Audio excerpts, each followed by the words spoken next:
आज मैं आपको सैम्पल प्रॉब्लम 3 जो है ये एक्सप्लेन करके बताऊंगी। और ये जो सैम्पल प्रॉब्लम 3 है मैंने क्लास 9 की फिजिक्स की लखमीर सिंह मंजीत कौर की बुक से लिया है। चैप्टर का नाम है वर्क एंड एनर्जी और पेज नंबर है 132। आपको ये क्वेश्चन मिल जाएगा।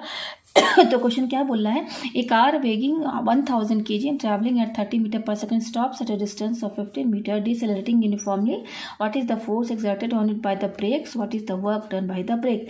यहाँ पे बोल रहा है कार है जिसका कि वेट है 1000 kg और ये जो कार है 30 मीटर पर सेकंड की स्पीड से ट्रैवल कर रही है। ठीक है, तो अब कार में ब्रेक लगाया गया और ब्रेक लगाने के बाद जो कार जो है 15 मीटर डिस्टेंस कवर करने के बाद स्टॉप हुई। ठीक है, डिसेलरेटिंग यूनिफॉर्मली। ये मैं भी आपको वर्ड बताऊंगी इसका क्या मतलब है। अब यहाँ पे हमें क्या फाइंड करना है, फोर्स बताना है कि जब ब्रेक लगाया गया तो कितना फोर्स लगाना पड़ा, ब्रेकिंग फोर्स कितना लगाना पड़ा। ठीक है ना, जैसे कार में ब्रेक लगाते हैं, ब्रेक लगाने का क्या मतलब है, हम कोई फोर्स लगा रहे हैं ना उसको रोकने के लिए, तो वही हमें यहाँ पर फोर्स बताना है। और what is the work done by the brake, और ब्रेक के द्वारा जो ब्रेक लगाया गया तो कितना वर्क लगाया गया, कितना वर्क डन हुआ। ठीक है ना, हमें यहाँ पर ये फाइंड करना। तो इसको मैं डायग्राम से समझा दूंगी तो आपको अच्छे से क्लियर हो जाएगा। ठीक है ना, तो यहाँ पर देखिए मैं कार बनाती हूँ। ये रहा कार, ठीक है, ये कार है, ठीक है, ये कार है हमारी। ठीक है, तो ये किस स्पीड से ट्रैवल कर रही है, देखिए ट्रैवलिंग है 30 मीटर पर सेकेंड। 30 मीटर पर सेकेंड की स्पीड से मान लीजिए इस डायरेक्शन में ये कार चल रही है। ठीक है ना, ये अपना मूव कर रही है। ठीक है, अब एट पॉइंट ए ये कार जो है मूविंग कंडीशन में, इनिशियली क्या है, मूविंग कंडीशन में 30 मीटर पर सेकंड की स्पीड से ट्रैवल कर रही। अब एट पॉइंट ए पर, यहाँ पर इस पॉइंट पर कार में लगाया गया ब्रेक रोकने के लिए। कार को रोकने के लिए ब्रेक लगाया जाता है। आपने देखा होगा कि जब भी ब्रेक लगाया जाता है मोटरसाइकिल में या कार में तो वो तुरंत नहीं रुकती है, वो कुछ दूर थोड़ा सा डिस्टेंस कवर करने के बाद तब वो जाके स्टॉप होती है पूरी तरह से। ठीक है, तो एट पॉइंट ए पर ब्रेक लगाया गया, यानी कि ब्रेकिंग फोर्स। किस लिए फोर्स लगाया गया, कार को रोकने के लिए। तो कार जो है धीरे धीरे, मतलब ब्रेक लगाने के बाद कार की स्पीड जो होगी क्या होगी, धीरे धीरे कम होती जाएगी ना, डिक्रीज होती जाएगी ना। तो डिक्रीज होते होते उसने कितना डिस्टेंस कवर किया, 50 मीटर। ठीक है ना, ए पर, ए पॉइंट ए पर देखिए 30 मीटर पर सेकंड की स्पीड से चल रही थी। अब एट पॉइंट ए पर किसी पॉइंट पर ब्रेक तो लगाया गया ना, क्वेश्चन में बोला ना स्टॉप करने के लिए, स्टॉप किया गया, तो यानी कि ब्रेक लगाया गया एट पॉइंट ए पर। अब ए पर जब ब्रेक लगा दिए गए तो जो कार है धीरे धीरे चल के कितना डिस्टेंस उसने कवर किया, 15 मीटर। और एट पॉइंट बी पर कार जो है स्टॉप हो गई। यहाँ पर कार जो है, कार स्टॉप। ठीक है ना, तो यहाँ पर हमें क्या फाइंड करना है, व्हाट इज, अच्छा देखिए डीसेलरेटिंग यूनिफॉर्मली का मतलब क्या होता है। ये जो वर्ड डीसेलरेटिंग है ना, इसको रिटार्डेशन भी बोलते हैं, रिटार्डेशन। ठीक है ना, तो एक्सेलरेशन का जस्ट अपोजिट रिटार्डेशन होता है। जब वेलोसिटी या स्पीड, देखिए वेलोसिटी और स्पीड दोनों समझिएगा। ठीक है ना, चाहे वेलोसिटी इंक्रीज हो चाहे स्पीड इंक्रीज हो, अगर स्पीड या और वेलोसिटी, ठीक है ना, अगर स्पीड और वेलोसिटी इंक्रीज होती है, देखिए इंक्रीज, ये बढ़ने का साइन है, मतलब अगर कोई ऑब्जेक्ट है उसकी स्पीड वेलोसिटी बढ़ रही है, इस केस में हम कहेंगे एक्सेलरेशन हो रहा है। मतलब कि स्पीड वेलोसिटी चेंज हो रही है ना भाई, इंक्रीज हो रही है तो चेंज हो रही है, तो वहाँ एक्सेलरेशन हो रहा है। अब लेकिन जहाँ पर स्पीड और वेलोसिटी डिक्रीज हो, ये देखिए डिक्रीज का साइन है, तो उस केस में भी वेलोसिटी में चेंज हो रहा है, स्पीड में चेंज हो रहा है ना। स्पीड वेलोसिटी अगर डिक्रीज हो रही है तो इसका मतलब कि इसमें चेंजेस हो रहे हैं, तो यहाँ पर भी एक्सेलरेशन हो रहा है, लेकिन यहाँ पर निगेटिव एक्सेलरेशन हो रहा है। या जब वेलोसिटी स्पीड डिक्रीज होगी तो वहाँ निगेटिव एक्सेलरेशन होगा, और निगेटिव एक्सेलरेशन को ही डिसेलरेटिंग भी कहा जाता है और रिटार्डेशन भी कहा जाता है। ठीक है ना, इसको 3 नाम से पुकारा जाता है। अगर वेलोसिटी स्पीड डिक्रीज होगी तो उसको निगेटिव एक्सेलरेशन भी कहेंगे, उसको रिटार्डेशन भी बोलेंगे और डिसेलरेटिंग भी बोलेंगे। तो ये पॉइंट ए पर जब ब्रेक लगाया गया तो कार की जो स्पीड है वो डिक्रीज, कार की स्पीड धीरे धीरे डिक्रीज हो रही है, तो यहाँ पर क्या हो रहा है, रिटार्डेशन हो रहा है ना, डिसेलरेटिंग हो रहा है ना, तो डिक्रीज होकर पॉइंट बी पर स्टॉप हो गई। ठीक है, तो यहाँ पर हमें क्या क्या निकालना है, फोर्स निकालना है और वर्क बताना। ठीक है ना, तो फोर्स क्या होता है, फॉर्मूला क्या होता है, मास इनटू एक्सेलरेशन, यही होता है। ये फोर्स कौन सा फोर्स, भाई हम यहाँ पर कार पर ब्रेक लगा रहे हैं ना, तो कोई फोर्स ही तो लगा रहे हैं ना रोकने के लिए, तो कितना फोर्स लगाया गया, ब्रेकिंग फोर्स। फोर्स का मतलब यहाँ ब्रेक लगा कर जो फोर्स लगाया गया ना, वही फोर्स हमें बताना है यहाँ पर। तो फोर्स क्या होता है, मास इनटू एक्सेलरेशन होता है। अच्छा कार का मास कितना दिया, मास ऑफ कार कितना दिया भाई, देखिए 1000 kg, 1000 kg ये दिया हुआ मास। ठीक है ना, यानी कि ये दिया हुआ मास, अच्छा एक्सेलरेशन नहीं दिया है। अच्छा हम फोर्स को m इंटू ए भी लिख सकते हैं। m का मतलब मास है, a का मतलब एक्सेलरेशन है और f का मतलब यहाँ फोर्स है। तो ये m है हमारा, m क्या है 1000 kg। लेकिन ए नहीं दिया है हमारा, यहाँ पर हमें ए निकालना है। तो एक्सेलरेशन देखिए, ये एक्सेलरेशन यहाँ हो तो रहा है ना, एट पॉइंट ए पर जब ब्रेक लगाया गया तो यहाँ पर स्पीड जब कार की डिक्रीज हुई, ए से लेकर बी तक डिक्रीज होगी तभी तो यहाँ स्टॉप होगी ना। तो ए से बी तक जो कार की स्पीड डिक्रीज हुई है तो यहाँ पर चेंज हो रहा है ना स्पीड और वेलोसिटी में। स्पीड बोली चाहे वेलोसिटी बोली, ए से बी तक कार की जो स्पीड है उसमें चेंजेस हो रहे हैं। तो यहाँ पर एक्सेलरेशन ही तो हो रहा है ना। एक्सेलरेशन कौन सा, निगेटिव एक्सेलरेशन हो रहा है। यहाँ वेलोसिटी डिक्रीज हो रही है तो यहाँ पे हो तो रहा है ना एक्सेलरेशन, चाहे नेगेटिव हो चाहे जो भी हो, लेकिन चेंजेस हो, जहां चेंज हो वेलोसिटी में वहां एक्सेलरेशन होता है। अब जहां स्पीड डिक्रीज होगी वहां हम उसको निगेटिव एक्सेलरेशन बोलेंगे या रिटार्डेशन बोलेंगे या डिसेलरेटिंग बोलेंगे, ठीक है ना। तो इसीलिए यहाँ पर ये ए वर्ड आया है एक्सेलरेशन। जैसे एक्सेलरेशन आया कहाँ से भाई, यहाँ हो रहा है, वही यहाँ हो रहा है ना ऐसे बी तक एक्सेलरेशन, ठीक है ना। इसीलिए यहाँ पर मास इंटू एक्सेलरेशन, ये एक्सेलरेशन का मतलब आपको समझ में आ गया, ठीक है कि इस डायग्राम में एक्सेलरेशन कहाँ हो रहा है समझ में आ गया आपको। अच्छा मास दिया हुआ है तो एक्सेलरेशन हो रहा है ए से बी तक, लेकिन कितना एक्सेलरेशन हो रहा है, मतलब वही निगेटिव एक्सेलरेशन जिसको, तो कितना हो रहा है वो हमें नहीं पता है, वो अब हम निकालेंगे। तो यहाँ पर देखिए, यहाँ पे फर्स्ट चैप्टर में तो यहाँ पर ये वाला जो फॉर्मूला है ना, थर्ड इक्वेशन ऑफ मोशन, ये यहाँ पर यूज होगा। अच्छा देखिए यहाँ पर कार जो है इस स्पीड से चल रही थी, तो ये इनिशियली ये तो चल ही रही थी, तो ये इसका इनिशियल वेलोसिटी, इनिशियल स्पीड हो गया, ठीक है ना। तो यू कितना है 30 मीटर पर सेकेंड। ये यू का मतलब क्या है, इनिशियली उसकी क्या स्पीड थी, यही थी, तो इनिशियल स्पीड को यू से डिनोट किया जाता है। अच्छा तो एट पॉइंट बी पर कार एकदम स्टॉप हो गई, तो फाइनली यहाँ पर फाइनल वेलोसिटी क्या हुई, फाइनल वेलोसिटी जो है इस पॉइंट पर 0 हो गई ना यहाँ पर, तो v हमारा क्या हो गया 0 हो गया, ठीक है।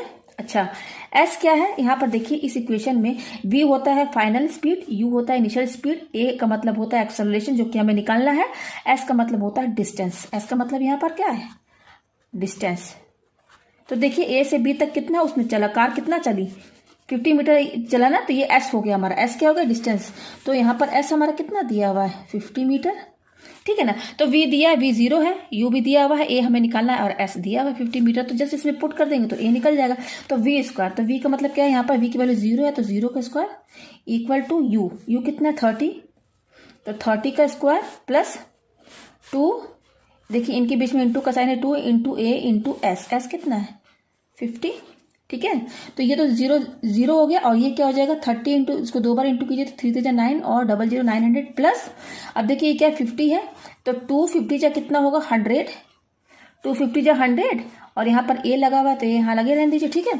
अब हमें चाहिए एक्सेलरेशन की वैल्यू, तो ये टर्म यहीं पे रहेगा, इस 900 को हम 0 साइड लेकर जाएंगे क्योंकि ये पॉजिटिव है, इधर साइड जाएगा 0 के साइड, तो ये नेगेटिव होगा ना, ये आरएचएस में साइड में है, एलएचएस साइड में ले जाएंगे तो पॉजिटिव है तो नेगेटिव हो जाएगा, ठीक है ना। इक्वल टू, और ये क्या है 100 इंटू ए, हमें चाहिए ए की वैल्यू, तो ए की वैल्यू चाहिए तो ये इंटू में है तो हमें केवल ए की वैल्यू चाहिए, तो ये 100 क्या हो जाएगा, इसको इधर साइड लेकर आएंगे क्योंकि ये इंटू में है, इधर आएगा तो इसके डिवाइड में चला जाएगा, ये इधर साइड आएगा ना तो डिवाइड में चला जाएगा, इक्वल टू, और ये ए यहीं पे रहेगा, ठीक है। ये 0 0 कैंसिल, तो यहाँ पर ए की वैल्यू कितनी है, ये देखिए ये 0 0 कैंसिल, तो क्या बच रहा -9, और ये एक्सेलरेशन की यूनिट क्या होती है मीटर पर सेकेंड स्क्वायर। तो आप यहाँ देख सकते हैं एक्सेलरेशन जो है निगेटिव में आ रहा है, यानी कि निगेटिव एक्सेलरेशन हो रहा है, इसलिए तो निगेटिव आया ना। यहाँ पर देखिए यहाँ जो आंसर आ रहा है इससे भी पता चल गया कि ये माइनस में है, यानी कि एक्सेलरेशन निगेटिव हो रहा है। यहाँ पर देखिए मैंने बता दिया ना कि ए से बी में, ए से लेकर बी तक जो कार की जो स्पीड है डिक्रीज हो रही है, तो जब वेलोसिटी डिक्रीज होगी तो वहाँ पर निगेटिव एक्सेलरेशन होगा, ठीक है ना। तो निगेटिव एक्सेलरेशन होगा, इसलिए यहाँ पर ए जो है निगेटिव में आया है, ठीक है ना। तो ये ए हमारा आ गया, मतलब ए से बी तक कितना एक्सेलरेशन हो रहा है -9 मीटर पर सेकेंड स्क्वायर, ठीक है। तो ये एक्सेलरेशन आ गया, तो हमारा अब हम फोर्स निकाल लेते हैं। फोर्स क्या होता है, मास इंटू एक्सेलरेशन। तो मास हमारा कितना है, कार का मास कितना है 1000, ये देखिए 1000 kg है, तो 1000 इंटू ए हमारा कितना आया -9, देखिए माइनस में आया तो इसको ब्रैकेट में लिखिए, ठीक है। अच्छा ये हमारा फोर्स है तो फोर्स की यूनिट क्या होती है, न्यूटन होती है, ठीक है। तो F कितना हो जाएगा, इस 9 में 1000 इंटू कीजिए तो 9000 हो जाएगा, और ये माइनस यहाँ लगेगा, ठीक, और ये न्यूटन। तो यहाँ पर जो फोर्स निगेटिव आया है वो क्या बताना चाह रहा है, ये नेगेटिव साइन ये बता रहा है कि यहाँ पर जो ब्रेकिंग फोर्स लग रहा है ना, ब्रेकिंग फोर्स लग रहा है कार को रोकने के लिए, ठीक है ना। तो यहाँ पर फोर्स जो है निगेटिव फोर्स लगेगा इसको रोकने के लिए, और हमारा कार का जो मोशन है वो आगे साइड में है, लेकिन फोर्स जो लग रहा है वो पीछे साइड लगाया जा रहा है। भाई इसको रोकने के लिए जो ब्रेकिंग फोर्स लगेगा वो पीछे ही साइड के लिए तो लगाना पड़ेगा ना, तभी तो कार रुकेगी ना। तो ये नेगेटिव साइन क्या बता रहा है कि कार का जो मोशन, जो कार जो मूव कर रही है वो आगे डायरेक्शन में है, इस डायरेक्शन में जाके रुक रही है ना, कार इस डायरेक्शन में जाके रुक रही है, और जो हम फोर्स लगा रहे हैं, ब्रेक लगा रहे हैं, जो वो निगेटिव डायरेक्शन में लगा रहे हैं, तो एक दूसरे के अपोजिट है, इसलिए यहाँ पर जो फोर्स है निगेटिव में आया है। तो हमारा फोर्स भी निकल गया, ठीक है। अच्छा, अब हमें क्या निकालना है, वर्क। तो देखिए वर्क किसे कहते हैं। मान लीजिए कोई ऑब्जेक्ट है, इसमें हमने फोर्स लगाया, और फोर्स लगाने पर ये ऑब्जेक्ट जो है इधर एक पॉइंट से दूसरे पॉइंट पर डिस्प्लेस हो गई, ठीक है ना। ये पॉइंट, ये मान लीजिए ये ऑब्जेक्ट है, ये एट पॉइंट ए पर था, हमने इसमें फोर्स लगाया, फोर्स लगाने के बाद ये ऑब्जेक्ट जो है ए से बी पर आ गया, ठीक है। यही ऑब्जेक्ट कुछ डिस्टेंस कवर किया इसने, है ना, यहाँ से यहाँ पहुँचने में कुछ तो डिस्टेंस कवर होगा, वो डिस्टेंस एस है, और ठीक है ना। तो यहाँ पर वर्क क्या होता है, किसी भी ऑब्जेक्ट पर फोर्स लगाने पर अगर वो ऑब्जेक्ट को में कोई डिस्प्लेसमेंट हो रहा है, अगर वो ऑब्जेक्ट एक जगह से दूसरी जगह जा रहा है, तो वहाँ फोर्स लगता है। तो फोर्स क्या होता है, एफ इंटू एस होता है। ये डब्ल्यू का मतलब क्या है, वर्क, एफ का मतलब फोर्स, और एस का मतलब क्या है, डिस्टेंस, ठीक है ना। एस का मतलब यहाँ पर डिस्टेंस है। तो यहाँ पर भी तो वर्क ही हो रहा है ना भाई, हम ब्रेक लगा रहे हैं और कार जो है ए से लेकर बी तक चली और स्टॉप हो गई, तो इतने से ए से लेकर बी में कार का डिस्प्लेसमेंट हुआ है। ब्रेकिंग फोर्स लगाने के बाद कार ए से लेकर बी, ए पॉइंट से बी तक पहुंची, तो यहाँ पर वर्क ही तो हो रहा है ना भाई, फोर्स लगाएंगे तो वर्क ही तो होगा ना। तो यहाँ पर वर्क निकालना है, वर्क क्या होता है, एफ इंटू एस, ठीक है। तो यहाँ पर देखिए डब्ल्यू इक्वल टू एफ हमारा निकल गया, एफ कितना है, फोर्स, एफ का मतलब फोर्स, ये कितना दिया, माइनस 9000 इंटू एस। एस देखिए कार एट पॉइंट ए पर थी, यहाँ ब्रेक लगाए, तो कितने दूरी बाद रुकी, वो कितने डिस्टेंस कवर करने के बाद रुकी, 15 मीटर। तो ये ऐसी तो है ना, ऐसे मैंने बता दिया ना डिस्टेंस है, तो यहाँ पर आप क्या लिखेंगे, 50 हो गया। और वर्क है, वर्क की यूनिट क्या होती है, जूल, कैपिटल जे से डिनोट करते हैं। तो हमारा एस दिया हुआ हमारा 50, ठीक है ना, ये तो मैंने समझा दिया आपको। तो 9 5 जा कितना होगा, 45, और कितना जीरो, 1 2 3 4, 4 जीरो है, ठीक है ना। और ये निगेटिव है, और वर्क की यूनिट क्या होती है, जूल होती है, ठीक है। तो इसको हम और ऐसे लिख सकते हैं, -45 इंटू ये जो कितना है, देखिए कितना जीरो है, 4 जीरो, तो इसको अगर हम पावर में लिखना चाहें तो 10 का पावर 4 हो जाएगा, ठीक है, जूल। अच्छा, और अगर लिखना चाहें तो -4, ठीक है ना। अब देखिए अगर हम यहाँ से एक पॉइंट यहाँ लगा दें, अगर हम 45 को डेसिमल में लिखना चाहें तो कैसे, 5 को अपॉन 10 कीजिए और एक 10 और इंटू कर दीजिए, ठीक है ना, यहाँ पर, और इंटू 10 का पावर 4। यहाँ पर देखिए मैंने 45 को जो है इस तरीके से लिखा है, 45 को, मुझे 45 को डेसिमल में कन्वर्ट करना है ना। तो ये देखिए ये 10 का पावर 4 यहाँ पे लिखा हुआ, ये जूल मैं यहाँ लिख देती हूँ, ये अपनी जगह पर रहेगा। जस्ट मैंने ये जो 45 है ना, इस 45 में मैंने 10 ऊपर भी मल्टीप्लाई किया है और 10 डिवाइड भी किया है, ठीक है ना। ये आपस में 10 तो कैंसिल होकर बनी हो जाएगा, इसी के बराबर आ जाएगा।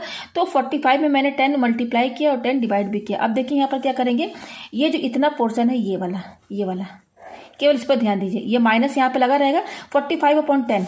अब 45/10 है, ये तो हो गया ना डेसिमल में लिखेंगे तो क्या होगा, 4.5 होगा। तो इतने को हम अगर डेसिमल में लिखे तो ये क्या हो जाएगा, -4.5 हो जाएगा, इंटू ये 10, इसको मैंने पॉइंट में लिख दिया, और ये 10 यहाँ बचा हुआ लिख दिया मैंने, इंटू 10 का पावर 4 जूल। फिर क्या हो जाएगा, -4.5 इंटू, अब देखिए यहाँ पर 10 का पावर क्या है, यहाँ पर कुछ भी नहीं तो 1 माना जाएगा, ठीक है। तो यहाँ पर 10 का पावर 1 है, यहाँ पर 10 का पावर 4 है। तो देखिए दोनों का बेस सेम है पावर एक्सपोनेंट में आपने पढ़ा होगा, 10 यहाँ पर भी है बेस, यहाँ पर भी बेस 10 है, तो बेस सेम है। तो जब बेस सेम रहता है तो पावर जस्ट ऐड हो जाता है, यानी कि पावर ऐड कर दीजिए, 1 + 4 क्या हो जाएगा, 5 जूल, यानी कि इतना वर्क डन यहाँ पर लग रहा है, ठीक है ना। तो ये वर्क डन हमारा यहाँ पर आएगा, निगेटिव वर्क डन है, ठीक है ना। तो यहाँ पर फोर्स जो है निगेटिव की ओर, फोर्स भी यहाँ पर देखिए निगेटिव में आया था, और यहाँ पर वर्क डन जो है हमारा क्या है, वो भी निगेटिव में ही आएगा। तो उम्मीद है कि आपको ये जो क्वेश्चन है अच्छे से यहाँ पर समझ में आ गया।